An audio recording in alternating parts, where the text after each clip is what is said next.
ಮಂಗಳೂರಿನ ಕುದ್ರೋಳಿ ಶ್ರೀ ಗೋಕರ್ಣನಾಥ ಕ್ಷೇತ್ರದ ಆಡಳಿತವನ್ನ ಹಾಲಿ ಆಡಳಿತ ಸಮಿತಿಯೇ ಮುಂದುವರಿಸಲಿದೆ.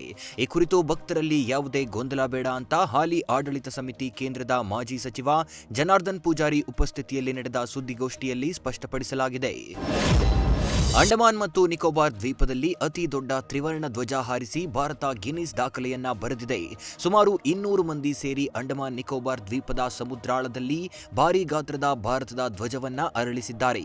ಸ್ವರಾಜ್ ದ್ವೀಪದ ರಾಧಾನಗರ ಬೀಚ್ ಬಳಿ ಬೃಹತ್ ಗಾತ್ರದ ಧ್ವಜ ನೀರಿನೊಳಗೆ ಕಂಗೊಳಿಸಿದೆ. ವಿಜಯನಗರ ಜಿಲ್ಲೆಯ ಹೊಸಪೇಟೆ ತಾಲೂಕಿನ ಐತಿಹಾಸಿಕ ಮತ್ತು ಪ್ರವಾಸಿ ತಾಣವಾದ ಜೋಳದರಾಶಿ ಗುಡ್ಡದಲ್ಲಿ ಬೆಂಕಿ ಕಾಣಿಸಿಕೊಂಡಿದೆ. ದಗದಗನೆ ಹೊತ್ತಿ ಉರಿದಿದ್ದು ಜೋಳದರಾಶಿ ಗುಡ್ಡದಲ್ಲಿದ್ದ ಸಸ್ಯರಾಶಿಗೆ ಹಾನಿಯಾಗಿದೆ. ಬೀದರ್ ಜಿಲ್ಲೆಯ ಹಲವು ಗ್ರಾಮಗಳಲ್ಲಿ ಕುಡಿಯುವ ನೀರಿನ ಅಭಾವ ಸೃಷ್ಟಿಯಾಗ್ತಿರುವ ಹಿನ್ನೆಲೆ ಔರಾದ್ ತಾಲೂಕಿನ ಹಲವು ಗ್ರಾಮಗಳಿಗೆ ಡಿಸಿ ಶಿಲ್ಪಾ ಶರ್ಮಾ ಭೇಟಿ ನೀಡಿದ್ರು. ಜನರಿಗೆ ಕುಡಿಯುವ ನೀರಿನ ಸಮಸ್ಯೆ ಎದುರಾಗದಂತೆ ಅಗತ್ಯ ಕ್ರಮ ಕೈಗೊಳ್ಳುವಂತೆ ಅಧಿಕಾರಿಗಳಿಗೆ ಸೂಚನೆ ನೀಡಿದ್ದಾರೆ. ದೇಶಕ್ಕೆ ಸ್ವಾತಂತ್ರ್ಯ ಸಿಕ್ಕು 7 ದಶಕಗಳೇ ಗತಿಸಿದ್ರೂ ಇನ್ನೂ ನಮ್ಮ ಕೆಲ ಗ್ರಾಮಗಳಲ್ಲಿ ಕುಡಿಯುವ ನೀರಿನ ಸಮಸ್ಯೆ ಮುಂದುವರೆದಿದೆ. ಸದ್ಯ ಹಾವೇರಿಯಲ್ಲಿ ಕುಡಿಯುವ ನೀರು ಒದಗಿಸುವಂತೆ ಒತ್ತಾಯಿಸಿ ಗ್ರಾಮಸ್ಥರು ಪ್ರತಿಭಟನೆ ಮಾಡಿದ್ದಾರೆ. ಶಿಗ್ಗಾವಿ ತಾಲೂಕಿನ ಕುನ್ನೂರು ಗ್ರಾಮ ಪಂಚಾಯಿತಿ ಮುಂದೆ ಗ್ರಾಮಸ್ಥರು ಪ್ರತಿಭಟಿಸಿದ್ದಾರೆ. ವಿಜಯಪುರದ ದೇವರ ಹಿಪ್ಪರಗಿಯಲ್ಲಿ ಸಮುದಾಯ ಆರೋಗ್ಯ ಕೇಂದ್ರದ ಕಟ್ಟಡ ನಿರ್ಮಾಣವಾಗಿ 8 ತಿಂಗಳ ಬಳಿಕ ಉದ್ಘಾಟನೆಯಾಗಿದ್ದು ಸಚಿವ ಎಂಬಿ ಪಾಟೀಲ್ ಹಾಗೂ ಶಾಸಕ ರಾಜುಗೌಡ ಪಾಟೀಲ್ ಉದ್ಘಾಟಿಸಿದರು. ಕಾಂಗ್ರೆಸ್ ಸರ್ಕಾರ ದೇವರ ಹಿಪ್ಪರಗಿಯಲ್ಲಿ 30 ಹಾಸಿಗೆಯ ಸಮುದಾಯ ಆರೋಗ್ಯ ಕೇಂದ್ರವಾಗಿ ಮೇಲ್ದರ್ಜೆಗೇರಿಸಿದ್ದಾರೆ. ಇತ್ತೀಚೆಗೆ ಡಾಕ್ಟರ್ ರಾಜ್ಕುಮಾರ್ ಅವರ ಸ್ಮಾರಕದ ಜಾಗಕ್ಕೆ ಸಂಬಂಧಿಸಿದಂತೆ ನಟ ಚೇತನ್ ಅಹಿಂಸಾ ನೀಡಿದ ಹೇಳಿಕೆ ಭಾರೀ ಚರ್ಚೆಗೆ ಕಾರಣವಾಗಿತ್ತು. ಅಷ್ಟೇ ಅಲ್ಲದೆ ಚೇತನ್ ಹೇಳಿಕೆಯನ್ನ ವಿರೋಧಿಸಿ ಸಾರಾ ಗೋವಿಂದು ನೇತೃತ್ವದಲ್ಲಿ ಅಣ್ಣಾ ಅವರ ಅಭಿಮಾನಿಗಳು ಚೇತನ್ ಮನೆಗೆ ಮುತ್ತಿಗೆ ಕೂಡ ಹಾಕಿದ್ರು.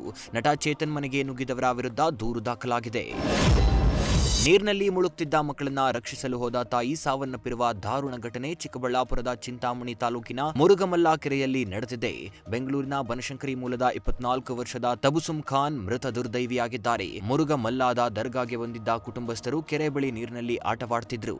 ತಾಯಿ ಬಟ್ಟೆಯನ್ನ ತರಲು ಹೋದಾಗ ಮಕ್ಕಳು ಕೆರೆಗೆ ಇಳಿದಿದ್ದು ಮುಳುಗಿದ್ದಾರೆ. ಇದನ್ನ ಕಂಡ ತಾಯಿ ಕೂಡಲೇ ಕೆರೆಗೆ ಧುಮುಕಿದ್ದು ಈಜು ಬಾರದ ಕಾರಣ ನೀರಿನಲ್ಲಿ ಮುಳುಗಿ ಸಾವನ್ನಪ್ಪಿದ್ದಾರೆ.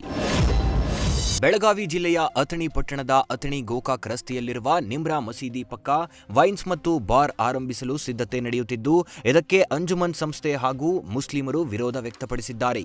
ಯಾವುದೇ ಕಾರಣಕ್ಕೂ ಈ ಪ್ರದೇಶದಲ್ಲಿ ಮದ್ಯ ಮಾರಾಟಕ್ಕೆ ಪರವಾನಗಿ ನೀಡಬಾರದು ಅಂತ ಆಗ್ರಹಿಸಿ ತಹಶೀಲ್ದಾರ್ ಅಬಕಾರಿ ಇಲಾಖೆ ಹಾಗೂ ಠಾಣೆಗೆ ಮನವಿ ಸಲ್ಲಿಸಿದ್ದಾರೆ.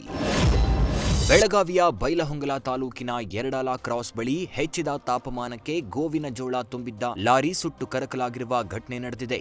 ನರಗುಂದದಿಂದ ಬೆಳಗಾವಿ ಕಡೆಗೆ 620 ಚೀಲ ಗೋವಿನ ಜೋಳ ಸಾಗಿಸುತ್ತಿದ್ದ ಲಾರಿ ಅತಿಯಾದ ಶಾಖದ ಪರಿಣಾಮ ಬೆಂಕಿಗೆ ಆಹುತಿಯಾಗಿದ್ದು ಲಕ್ಷಾಂತರ ರೂಪಾಯಿ ಗೋವಿನ ಜೋಳ ನಾಶವಾಗಿದೆ.